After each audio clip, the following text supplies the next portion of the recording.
जय श्री कृष्णा दोस्तों। The incredible vlogger and explorer channel पर आपका स्वागत है। दोस्तों, मैं हर रोज़ आपको माघ मास के महत्व और उसके कथा का वर्णन करती हूँ।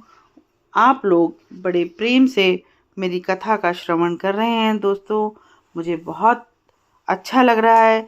आप मेरे साथ इसी तरह बने रहें, अंत तक मेरी कथा को सुने और माघ मास के महत्व और उसकी कथा का लाभ उठाए। दोस्तों, मैं हर कथा से पहले माघ मास के महत्व के बारे में बताती हूँ। आप लोग बड़े ध्यान से सुने और अगर आपने मेरे चैनल को अब तक सब्सक्राइब नहीं किया है तो सब्सक्राइब कर लें, बेल आइकन ज़रूर दबाएं ताकि मेरा जो भी वीडियो आए सबसे पहले आपको नोटिफिकेशन मिले और आप मेरे वीडियो को देख सकें। तो दोस्तों, आप अब माघ मास के महत्व के बारे में सुनेंगे। पांचांग के अनुसार वर्ष के 11वें चंद्रमास और 10वें सौर मास को माघ कहते हैं। इस महीने मघा नक्षत्र पूर्णिमा के पड़ने से इसका नाम माघ पड़ा। माघ महीने का विशेष महत्व होता है। मान्यता है कि माघ माह में किए स्नान से पाप कर्मों से मुक्ति मिलती है। इस साल माघ महीने की शुरुआत 26 जनवरी से हुई और इसकी समाप्ति 24 फरवरी 2024 को होगी। माघ का पवित्र महीना भगवान विष्णु और श्री कृष्ण का प्रिय माह है। इसलिए इस माह के लिए पूजा, व्रत, उपाय, दान और स्नान का फल पूरे साल मिलता है। माघ महीने के महात्म्य का वर्णन करते हुए पद्म पुराण में बताया गया है कि पूजन करने से श्री हरि जितने प्रसन्न नहीं होते जितना वे माघ महीने में स्नान करने से होते हैं। इसलिए हर व्यक्ति को माघ महीने में सुबह जल्दी उठकर ब्रह्म मुहूर्त में स्नान करना चाहिए। माघे निमग्ना सलिले शुशीते विमुक्त पापा स्त्री दिवम प्रायांति, अर्थात माघ महीने में शीतल जल में डुबकी लगाने वालों पापों से मुक्त होकर स्वर्ग लोक जाते हैं। प्रियते वासुदेवस्य सर्व पापानुक्तये माघ स्नानम प्रकुर्वितम स्वर्ग लाभाय मानव, अर्थात सभी पापों से मुक्ति भगवान वासुदेव की प्रीति प्राप्त करने के लिए प्रत्येक मनुष्य को माघ महीने में स्नान करना चाहिए। साथ ही मनुष्य को स्वर्ग प्राप्ति के लिए माघ स्नान करना चाहिए। दोस्तों, माघ स्नान की कथा का उल्लेख स्कंद पुराण के रेवा खंड में मिलता है। इसके अनुसार प्राचीन समय में नर्मदा तट पर शुभव्रत नाम के एक ब्राह्मण रहते थे। वो सभी वेद शास्त्रों के ज्ञाता थे, लेकिन उनका सारा ध्यान केवल धन संग्रह करने में लगा रहता था। इस तरह से उन्होंने बहुत सारा धन एकत्रित भी कर लिया था। वृद्धावस्था के दौरान वो अनेक रोगों से घिर गए। इसके बाद उन्हें आभास हुआ कि मैंने अपना पूरा जीवन केवल धन कमाने में लगा दिया, अब मुझे परलोक सुधारना चाहिए। इसके बाद उन्हें एक श्लोक याद आया जिसमें माघ माह की विशेषता बताई गई है। उन्होंने माघ मास में स्नान का संकल्प किया। इस श्लोक से स्नान का संकल्प लेकर वे नर्मदा में स्नान करने लगे और लगातार 9 दिनों तक स्नान किया और 10वें दिन स्नान करने के बाद उन्होंने अपना शरीर त्याग दिया।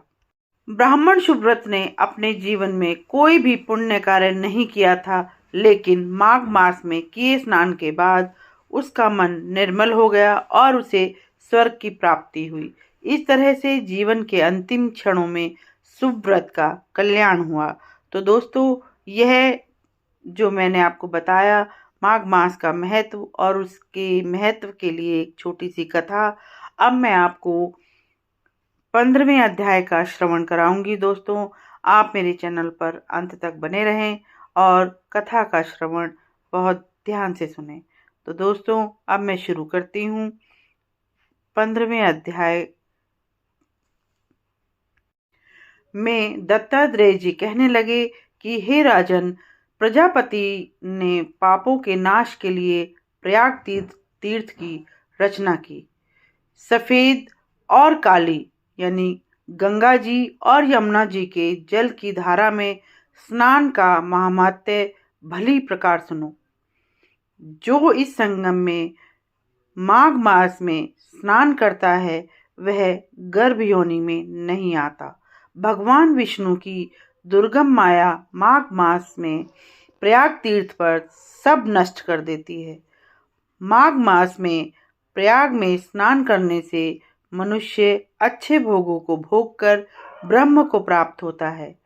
माघ मास तथा मकर के सूर्य में जो प्रयाग में स्नान करता है उसके पुण्यों की गिनती चित्रगुप्त भी नहीं कर सकता। 100 वर्ष तक निराहार रहकर जो पुण्य प्राप्त होता है वही फल माघ मास में 3 दिन प्रयाग में स्नान करने से होता है। जो फल 100 वर्ष तक योगाभ्यास करने से मिलता है, जैसे सर्प पुरानी केचली को छोड़कर नया रूप ग्रहण कर लेता है, वैसे ही माघ मास में स्नान करने से मनुष्य पापों को छोड़कर स्वर्ग को प्राप्त होता है। परंतु गंगा यमुना के संगम में स्नान करने से हजारों गुना फल मिलता है। हे राजन, जिसको अमृत कहते हैं वह त्रिवेणी ही है। ब्रह्मा, शिव, रुद्र, आदित्य, मारुतगण, गंधर्व, लोकपाल, यक्ष, गुहाग, किन्नर आदिमणि गुणों से सिद्ध तत्वज्ञानी ब्राह्मणी, पार्वती, लक्ष्मी, शची, नैना, दिति, अदिति, संपूर्ण देव पत्नियां तथा नागों की स्त्रियों धृतचि, मेनका, उर्वशी, रंभा, तिलोत्मा, अप्सरागण और सब पितर मनुष्यगण कलयुग में गुप्त और सतयुग आदि में प्रत्यक्ष सब देवता माघ मास में स्नान करने के लिए आते हैं। इन दिनों माघ मास में प्रयाग में स्नान करने से जो फल मिलता है वह ईश्वर ही कह सकता है, मनुष्य में कहने की शक्ति नहीं है। हजारों अश्वमेध करने से भी यह फल प्राप्त नहीं होता। पूर्व समय में कांचन मलिनी ने इस स्नान का फल राक्षस को दिया था और इससे वह पापी मुक्त हो गया था। तो दोस्तों यहाँ पर 15वें अध्याय का समापन होता है। आप सब मेरे चैनल पर इसी तरह बने रहें।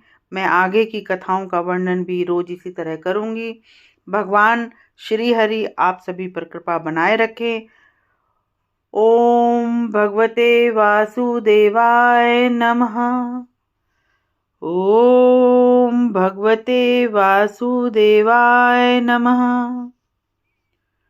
ओम भगवते वासुदेवाय नमः। दोस्तों, इस मंत्र का जाप आप माघ महीने में करते रहें, और अगर आप किसी भी मंत्र का जाप कर रहे हैं उसका जाप करते रहें। अगर आप किसी भी मंत्र का जाप नहीं कर सकते या नहीं जानते, नहीं उच्चारण होता, तो आप सिर्फ ओम का जाप कर सकते हैं। ओम में सब समाया है, सब सृष्टि का सृजन ओम से है, तो आप ओम का उच्चारण भी कर सकते हैं। आप एक बार मेरे साथ ओम का उच्चारण आप सब भी करें।